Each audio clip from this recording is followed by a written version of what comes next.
As survivors rummaged for those still alive in the half-light of dawn in eastern Ghouta, they themselves came under bombardment.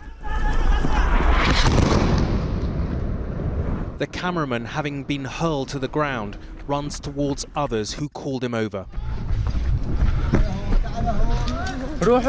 "Let's go," he tells the others, before they all flee for their lives. Eastern Ghouta is one of the last pockets of rebel-held territory which has defied the Assad regime, and for that, it's being systematically destroyed, whatever the human costs. Over 200 are reported dead in the last 2 days, with 600 wounded.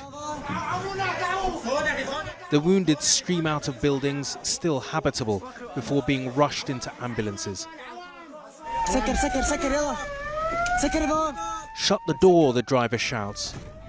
As he reverses, another explosion, and the debris scatters over his ambulance. Children have suffered especially. Sisters Noor and Ala recorded this desperate message yesterday in the midst of the bombardment. People can defend themselves.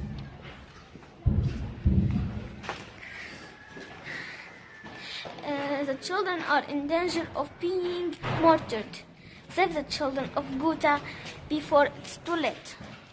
Even when ambulances reach those still alive, the hospitals that should treat them have ceased to exist, with 4 hospitals destroyed in the last 2 days. This was a doctor's helpless in the face of such carefully targeted violence, which is the worst in a country that has for 7 years seen the worst of what man can do to man and child in the modern age.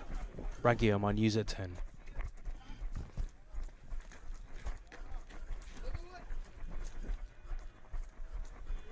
Allahu Akbar.